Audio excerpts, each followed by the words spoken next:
Video शुरू करने से पहले सब्सक्राइब कीजिए ऑक्सिक कोचिंग यूट्यूब चैनल को और बेल आइकन को ऑल पे कीजिए, जिससे फ्यूचर में कोई वीडियो आप मिस ना करो। अगर आपने पहले से ही सब्सक्राइब कर रखा है तो थैंक यू वेरी मच।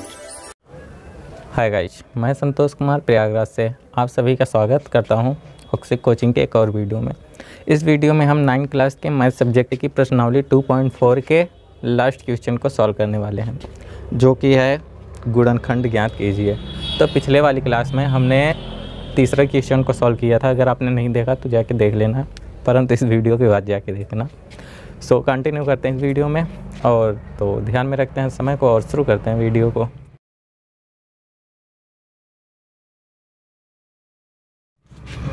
तो बात करते हैं पहले क्वेश्चन की। तो क्वेश्चन ये है, पहला नहीं है, 5वां क्वेश्चन है, गुणनखंड ज्ञात कीजिए। अब देखो, चौथे में भी गुणनखंड ज्ञात करना था और 5वें में भी, परंतु चौथे में जो है वो त्रिपदी बहुपदों का गुणनखंड ज्ञात करना था और इसमें त्रिघातीय बहुपदों का गुणनखंड ज्ञात करना है।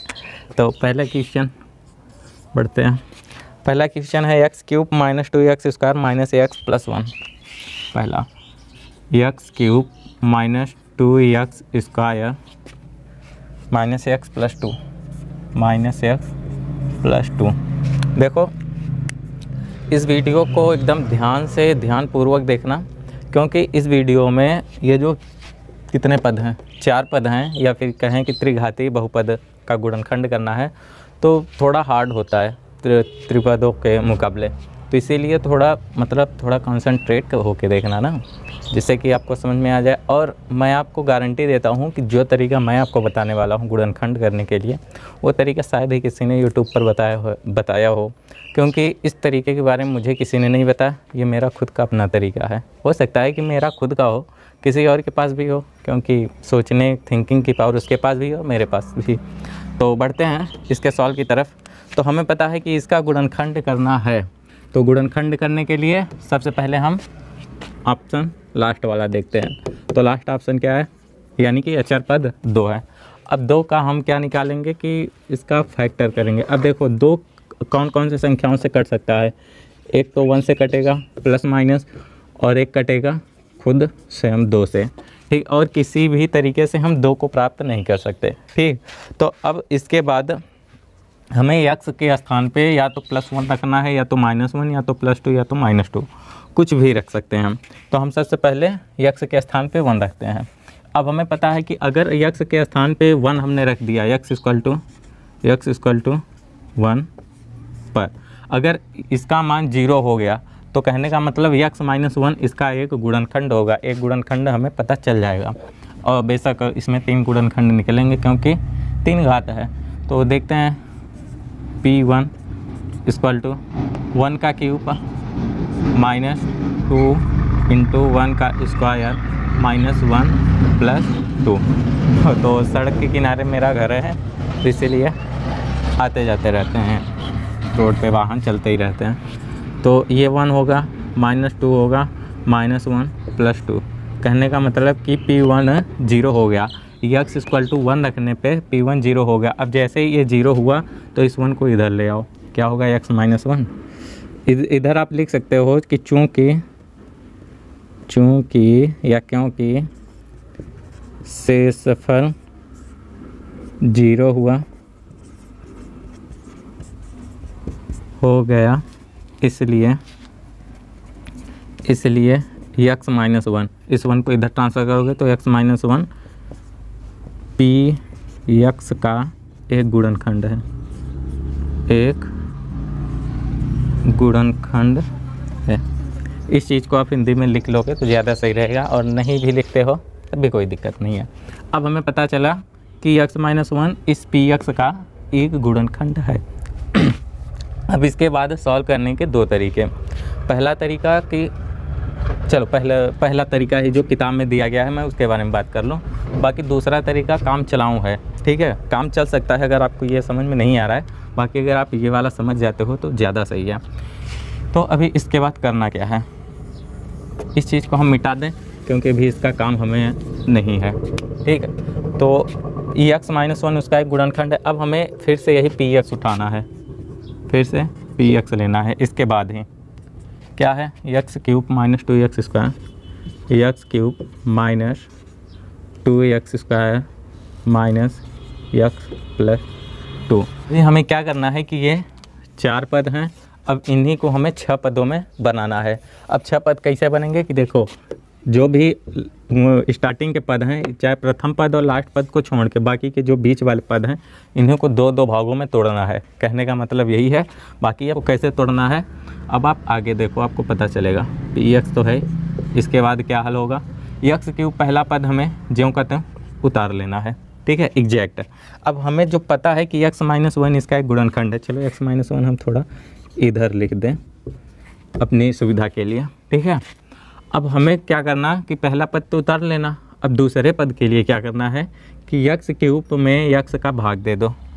ध्यान से सुनो कि मैं आपसे बोल के आ रहा हूँ। x³ में x का भाग दोगे, क्या आएगा, x², यही आएगा। फिर जो चीज़ हमें मिलेगा उसे दूसरी वाली संख्या के साथ मल्टीप्लाई कर दो। दूसरी वाली संख्या क्या है, -1 है, तो x² का मल्टीप्लाई अगर -1 से करोगे तो क्या होगा, -x², ये होगा ना। अब जो अभी हमें संख्या प्राप्त हुई है उसे उतार दो, -x², ठीक। अब यहाँ तक हो गया। अब जैसे ही हमने -x² उतार दिया, उससे अब तुरंत इसका चिन्ह परिवर्तन कर दो। इस चीज़ को रफ कार्य पे करना है, ये नहीं कि आप इधर करने बैठ जाओ। तुरंत इसका चिन्ह परिवर्तन कर दो। माइनस था तो प्लस करना है, प्लस है तो माइनस कर दो, ठीक है। अब उसके बाद ये वाली संख्या, दूसरी वाली संख्या इधर ला के हल कर दो। दूसरी वाली संख्या क्या है, -2x² है ना, -2x²। अब देखो ऊपर +x², नीचे -2x²। हल करने पे क्या आएगा, -x² आएगा। जो आएगा वही उतार दो, -x²। बेशक मैं आपको ये तरीका बता रहा हूँ इसीलिए थोड़ा सा समय लगेगा। अगर आप ये तरीका आप समझ जाते हो, एग्जैक्ट आपको पता हो जाता है, तब आपको करने में बहुत ही मज़ा आएगा। ये सब रफ कार पे करने की ज़रूरत नहीं है, डायरेक्ट इधर आप माइंड में कर सकते हो, ठीक है। इतना मज़ा आने वाला है। तो इतना हो गया, उसे छोड़ दो, ऊपर वाले को छोड़ दो। अब यहाँ पे भी हमने क्या लिखा, -x², ठीक है, ध्यान दो, -x²। अब फिर से -x² में x का भाग दे दो, ठीक। फिर से क्रिया वही करनी है, x² में x का भाग दे दो, क्या आएगा, भाग करोगे तो -x² आएगा, सॉरी -x आएगा, ठीक है। अब -x का मल्टीप्लाई फिर से दूसरी वाली संख्या के साथ कर दो, यानी कि -1 के साथ कर दोगे। तो अगर मल्टीप्लाई करोगे -x का -1 के साथ तो क्या आएगा, x आएगा, ठीक है। अब जो भी आया यहाँ पे फिर से लिख लो, चिन्ह के साथ लिखना है, इस चीज़ का ध्यान रखना, -x, ठीक है। अब जैसे ही हमने वहाँ पे लिखा एक संख्या, तुरंत अब इसका चिन्ह परिवर्तन करो। +x था, इस बार देखो +x था तो हम -x करेंगे, ठीक है। अब चिन्ह परिवर्तन करके अब दूसरी वाली संख्या के साथ हल कर दो, -x है, हल कर दोगे तो क्या हो गया, आया -2x, ठीक है, -2x लिख दो। अब लास्ट वाली संख्या +2 उतार दो, ठीक है। आपको पहली बार में समझने में थोड़ी सी परेशानी हुई होगी, डोंट वरी, आप थोड़ा और ध्यान देना। अभी आगे के 3 सवाल में मैं आपको बताऊंगा, तब आपको अच्छे से समझ में आ जाएगा, ठीक। अब बस जैसे ही हमने यहाँ तक कर लिया, उसके बाद तो अब कुछ करना ही नहीं है। 2-2 पद का हमें 3 जोड़ा बनाना है। अब हमें कॉमन लेना है। अब ऐसी संख्या कॉमन लो कि हमें ब्रैकेट में x-1 प्राप्त हो, इस चीज़ को ध्यान रखना। ऐसी संख्या कॉमन लो कि ब्रैकेट में x-1 प्राप्त हो। तो यहाँ पे हम x² अगर कॉमन लेंगे तो इधर से x और इधर से -1 प्राप्त होगा। चलो x-1 एक बार तो मिला, दूसरी बार -x अगर कॉमन लोगे तो x-1 यहाँ भी प्राप्त होगा, और यहाँ से -2 अगर कॉमन ले लोगे तो x-1 यहाँ भी प्राप्त हो जाएगा। यानी कि तीनों स्थान पे x-1 ही आना चाहिए, जो संख्या हमें गुणनखंड में प्राप्त हुई है, ठीक है। चलो अब x-1 तीनों में से कॉमन ले लो तो क्या आएगा, x-1, और दूसरे में x² -x -2, ठीक। तो अभी आप देखो कि हमने एक गुणनखंड इसे अलग कर लिया, यहाँ से एक गुणनखंड अलग कर लिया। अब बचा क्या है, x² -x -2। अभी तो केवल और केवल त्रिपदी बहुपद का गुणनखंड करना है, यानी ये गुणनखंड तो हो गया। अब इतनी संख्या बची है, अब इसी का आपको गुणनखंड करना है। अब ये तो त्रिपदी बहुपद का गुणनखंड है, और इसका गुणनखंड तो बहुत ही आसान है, हमने पिछली क्लास में ही बता रखा है, तो इस वीडियो में बताने की ज़रूरत भी नहीं है। बस हमें पता है कि x-1। अब इसका जब आप गुणनखंड कर लोगे, अब कैसे करना है, अगर इसे आप पता करोगे, 2 का 2, अब देखो यहाँ पे 2 है, तो कैसे करोगे कि 2 का मल्टीप्लाई इधर 1 के साथ होगा तो 2, और 2 का फिर क्या करना है कि एक तो -2 संख्या होगी और दूसरा 1 होगा, ठीक। अब -2 1, तो सिंपल अब यही आप कर देना, यानी कि आप क्या करोगे, x² -2x -x +x होगा यहाँ पे -2, ठीक। उसके बाद आप कॉमन लोगे तो x माइनस 1 बड़ा कोष्टक, फिर छोटे कोष्टक में फिर से आप क्या कॉमन लोगे, यक्स कॉमन ले सकते हो। यक्स कॉमन लोगे तो क्या आएगा, x माइनस 2, यहाँ से +1 कॉमन ले लो, x माइनस 2। ठीक, अब तीनों हमें अपने गुणनखंड यहाँ पे मिल गया, x माइनस 1, x माइनस 2। अब जो चीज़ बाहर बचा है x प्लस 1। तो देखो जो भी त्रिपदी बहुपद हों, जो भी त्रिघाती बहुपद हैं, उनका यहाँ तक गुणनखंड करने में ही परेशानी होती है। अगर आपने यहाँ तक कर लिया तो उसके बाद सिर्फ त्रिघाती उसके बाद सिर्फ ये तीन पदों वाले बहुपदों का गुणनखंड करना होता है, जो कि आपको करना पहले से ही पता है। ठीक है, और अगर नहीं पता है तो पहले आप इसका 3 वो पदों वाले गुणनखंड को करना सीखो, उसके बाद इस वीडियो को देखना, 4 पदे वालों को करना सीखना। ठीक, तो आई होप कि आपको समझ में आया होगा अगर आपने ध्यान से देखा होगा। तो अब बात लास्ट के 3 क्वेश्चन और बचे हैं, तो उन पर भी हम थोड़ा फास्ट देख लेते हैं। -5, तो देखो दूसरा क्वेश्चन भी हमने लिख दिया है। अब हम थोड़ा फास्ट बताएंगे। सबसे पहले करना क्या था कि अचर पद लेना था 5। अब अचर पद का हमें संख्या ढूंढनी है जिससे कि अचर पद ये डिवाइड हो सके। पहला +-1 होगा और दूसरा +- स्वयं की संख्या 5 होगी। ठीक, उसके बाद अब हमें यक्स के स्थान पे या तो +1 रखो, या तो -1, या तो +5, या तो -5 रखो। किसी न किसी मान पे 0 हो जाएगा। ठीक है, तो हम -1 रख के देखते हैं, x = -1। वैसे मुझे पता है कि -1 पे 0 होगा। अब आपको यह जानने के लिए कि किस पे 0 होगा किस पे नहीं, तो देखिए उसको आप रखने के बाद ही चेक कर पाओगे। ठीक है, अब हमें पता है कि -1 पे 0 होगा तो +1 रखने का कोई सेंस नहीं बनता। x = -1 पर। ठीक है, तो देखते हैं कि क्या होगा। अब देखो -1 का क्यूब क्या होगा, -1, ये p-1 है। ठीक है, p-1 = -1 का क्यूब, फिर -3, -1 का स्क्वायर, -9, -1, -5। इसके बाद इसे हल करो, ये -1 रह जाएगा, ये -3 हो जाएगा, ये +9 होगा और -5 होगा। 5 3 8 1 9, यानी कि कहने का मतलब कि 0 हो गया। ठीक, अब जैसे ही 0 हो गया तो इस -1 को इधर ले आओ। क्या संख्या मिलती है, x + 1, यानी कि x + 1 क्या होगा, इसका एक गुणनखंड होगा। ठीक, तो अब हिंदी में तो आप लिख लोगे कि क्या लिखना है। बढ़ते हैं इधर।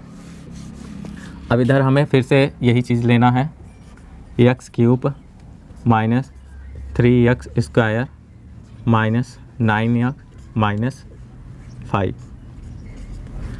ठीक है, अब हमें क्या करना है कि इसे 6 पदों में तोड़ना है। अब तोड़ना कैसे है, देखो इधर x + 1 यही संख्या मिली है। ठीक है, सबसे पहले करना क्या है कि पहला पद आप ज्यों कहते हो उतार दो, ये px है ना। सबसे पहले पहला पद ज्यों कहते हो आप उतार दो, x³ ज्यों कहते हो उतार दिया। उसके बाद क्या करना है कि x³ है ना, चलो x³ पहला पद यहाँ पे उतार के लिखो, फिर x³ में x का भाग दे दो। तो x³ में जब हम x से भाग देंगे तो ये x² बचेगा। ठीक, अब x² का मल्टीप्लाई फिर जब हम दूसरी संख्या के साथ करेंगे तो x² ही बचेगा प्लस x²। ये चिन्ह भूल जाओ कि यहाँ का चिन्ह उठा के वहाँ पे रखना है। ठीक है, अब जैसे ही हमने यहाँ पे x² लिखा तुरंत इसका चिन्ह परिवर्तन कर दो। चिन्ह परिवर्तन करने के बाद इधर से स्क्वायर वाली संख्या उठाओ, क्या है, यही स्क्वायर वाली संख्या है ना, -3x²। -3x² लिख के इसके साथ हल कर दो, क्या आया, -4x²। ठीक है, -4x²। हाँ, अब यहाँ पे -4x² हल किया तो आप यहाँ पे फिर से लिख दो -4x²। ठीक, अब फिर से हमें क्या करना है, 3 पद तो लिख दिया, अब चौथे पद के लिए क्या करना है, फिर से वही क्रिया हमें दोहरानी है। -4x² में फिर से x का भाग करो, -4x² में x का भाग करो, 2 बार बता दिया। अब x का भाग करोगे तो ये स्क्वायर कट हट जाएगा, -4x बचेगा। फिर -4x का मल्टीप्लाई 1 के साथ करो, -4x ही रहेगा, तो जो रहेगा उसे यहाँ पे लिख दो -4x। देखो लिखना कैसे है, एक तो भाग देना है, उसके बाद मल्टीप्लाई करके लिखना है। उसके बाद जब मल्टीप्लाई करके लिखा तब हमें चिन्ह परिवर्तन करके ये वाली संख्या, अभी यहाँ पे 4x है ना, तो x वाली संख्या उठाओ, -9x, इसे हल करो, क्या आएगा, -5x आया, इसे उठा के लिख दो -5x और लास्ट में ये -5। कहने का मतलब कि एक बार तो भाग देना है, अब भाग देने के बाद दूसरी संख्या मल्टीप्लाई करके लिखना है, ठीक है। अब जब मल्टीप्लाई करके लिखा, इस चीज़ को ध्यान में देना, जब हमने मल्टीप्लाई करके लिखा तो हमें चिन्ह परिवर्तन करने के बाद उधर से वो एक संख्या उठा के हल करना है, फिर जो संख्या आई फिर से वहाँ पे लिखा, फिर वही संख्या में फिर से इसके साथ भाग देना है, ठीक है। वीडियो को एक बार और देख लेना, आपको अच्छे से समझ में आएगा। अब जैसे ही हमने यहाँ तक कर लिया तो अब हमें इसकी ज़रूरत नहीं है। आप एक दो बार थोड़ी प्रैक्टिस करोगे तो आप डायरेक्ट माइंड में इस चीज़ को हल कर सकते हो, ठीक। अब हमें दो पदों का जोड़ा मिला है, पहले पद में हम कॉमन लेंगे। अब बशर्ते कोष्टक में हमें ब्रैकेट में ही x+1 ही मिलना चाहिए, तो x कॉमन ले लिया, x² कॉमन ले लिया तो x+1 मिला, ठीक। इधर से -4x कॉमन लिया तो x+1, इधर से -5 कॉमन लोगे तो x+1, ठीक है। आगे x+1, अब तीनों से कॉमन ले लो x+1, अब बाकी जो भी बचा है x² बचा, यहाँ से -4x बचा और यहाँ से -5 बचा। अब देखो मैं अभी आपको क्या समझा रहा था कि अगर आपको ये समझ में नहीं आता, ये 2 लाइन समझ में नहीं आ रही है, ठीक है, तो आप क्या कर सकते हो, सिर्फ काम चलाने के लिए इन दोनों लाइन को आप स्किप कर दो, डायरेक्ट ये संख्या प्राप्त कर लो। अब ये संख्या कैसे प्राप्त होगी, एक तो हमें पता है कि x+1 है, वही वाली संख्या एक तो है, बात फंसी है इस वाली संख्या की, तो ये वाली संख्या कैसे प्राप्त करोगे, इस px में कहीं रफ कार्य पे भाग दे देना x-1 से। कहने का मतलब इसी x+1 में x³ -3x² -9x -5 का जब आप भाग दोगे तो भागफल में हमें यही संख्या प्राप्त होगी, एकदम यही संख्या प्राप्त होगी। आप चाहे तो भाग देकर चेक कर लेना, ठीक है। अब यहाँ तक हमने कर लिया, इसके बाद ये तो बचा ही है, क्या कहते हैं, द्विघाती बहुपद है, तो द्विघाती बहुपद का गुणनखंड बहुत ही आसान है, मैं इसमें नहीं बताने वाला। गुणनखंड करोगे तो ये आएगा x -5 और x+1 यही आएगा, ठीक है। मैंने डायरेक्ट इसका गुणनखंड कर लिया, आप भी करोगे तो यही चीज़ आपको भी गुणनखंड में मिलेगी। तो ये आ रहा आपका आंसर। देखो इस चीज़ का गुणनखंड हमने डायरेक्ट कर दिया है, आप चाहो तो आगे बढ़ा के कर सकते हो या फिर डायरेक्ट कर सकते हो, एक भी नंबर आपका नहीं कटने वाला, ठीक। तो 2 क्वेश्चन यहाँ पे हो गए और वीडियो में भी काफ़ी ज़्यादा समय लग गया है। तो अब बचा है क्वेश्चन नंबर 3 और क्वेश्चन नंबर 4। तो उसमें हम सिर्फ एक क्वेश्चन आपको बताएंगे, बाकी का एक क्वेश्चन जो है आप स्वयं सॉल्व करो, क्योंकि आपको भी तो कुछ ना कुछ मिलना चाहिए सॉल्व करने के लिए, कि सारे क्वेश्चन हम ही यहाँ पर सॉल्व कर दें। तो क्वेश्चन नंबर 3 बताना है, x³ 13 यहाँ पे। चलो क्वेश्चन नंबर हम 4 बता दें, क्योंकि उसमें प्लस भी है और माइनस भी है, थोड़ा सा क्रिटिकल है। अब क्वेश्चन नंबर 3 में क्या है कि सारे स्थान पे प्लस ही प्लस हैं, तो आसान करने में, आपको सॉल्व करने में थोड़ा क्या कहते हैं वो होगी, थोड़ा आसान पड़ेगा। तो देखो क्वेश्चन नंबर 3 का आंसर मैं आपको बता दूँ, x+1 x+10 और ये 10 है, x+10 और x+2 आप सॉल्व करोगे। क्वेश्चन नंबर 3 का हमने डायरेक्ट आंसर बता दिया, बाकी आप स्वयं सॉल्व कर लेना।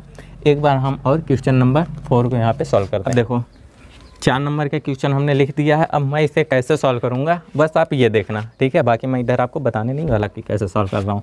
-1, ठीक है, तो इसमें -1 ही है। अब -1 का जब हम वो निकालेंगे तो -1 ही आएगा, यानी -1 पे तो 0 होगा ही, ठीक। तो क्या लिखेंगे, x = -1 पर p -1 इक्वल टू, यहाँ पे 2 होगा, 2 × -1 क्यूब -1 ही रहेगा, फिर ये -1 का स्क्वायर +1 हो जाएगा, ठीक है।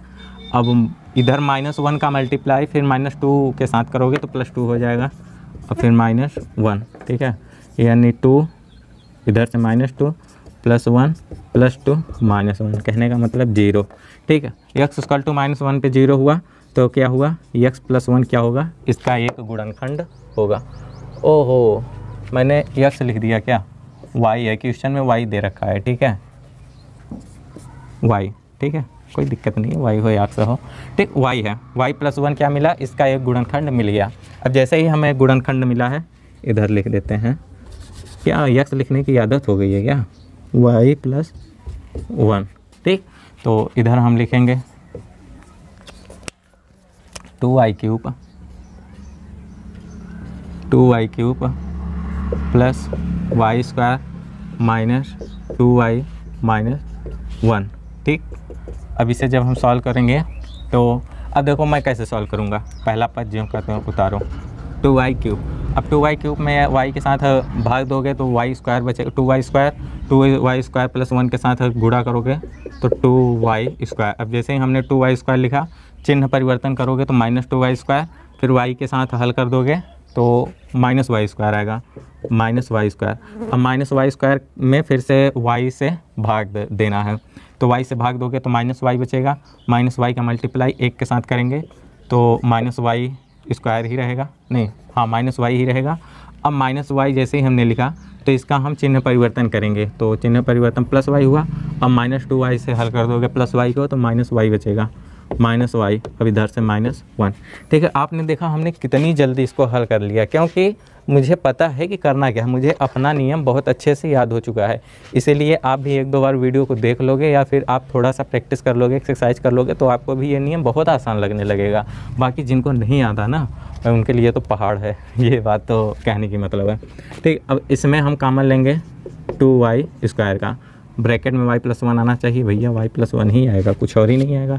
इधर से -y कॉमन ले लो तो y+1 आएगा, इधर से -1 कॉमन ले लो तो y+1। अब कुछ बच्चों को ये प्रॉब्लम हो सकती है कि कॉमन कैसे लें, तो देखो इसके बारे में आपको खुद सीखना पड़ेगा कि कॉमन लेते कैसे हैं। अगर आपको नहीं पता कि कैसे लेते हैं तो आप कमेंट में हमें बताओ, एक अलग से वीडियो में हम आपको बता देंगे। तो y+1 हमने कॉमन ले लिया, बाकी बचा क्या 2y² -y -1। ठीक, अब y+1, अब इसे जब हम सॉल्व करेंगे तो y-1 और 2y+1 यही आएगा, y-1 और 2y+1 यही चीज़ आपको मिलेगी आंसर के रूप में। तो ये आपका आंसर है। आई होप कि आपको गुणनखंड करना अच्छे से पता होगा। हमने क्वेश्चन नंबर 3 छोड़ रखा है, वो आपके लिए एक्सरसाइज के रूप में आप स्वयं करो और कमेंट करके बताओ कि आपको ये नियम अच्छा लगा या फिर समझ में आया। और भी आप कमेंट करके हमें अपने वीडियो को बेहतर बनाने का सुझाव दे सकते हो। अगर आपको ये वीडियो अच्छा लगा है तो वीडियो को लाइक करके अपने दोस्तों के साथ भी शेयर कर दो, और आगे की क्लास न छोड़ने के लिए हमारे चैनल को सब्सक्राइब करके नोटिफिकेशन बेल को ऑल पे कर दो। सो समाप्त कर रहा हूँ इस क्लास को यहीं पे। हमारी और आपकी मुलाकात नेक्स्ट क्लास में फिर से होगी, तब तक के लिए बाय बाय, टेक केयर, ख्याल रखना अपना, बाय। वीडियो काफ़ी बड़ी बन गई यार।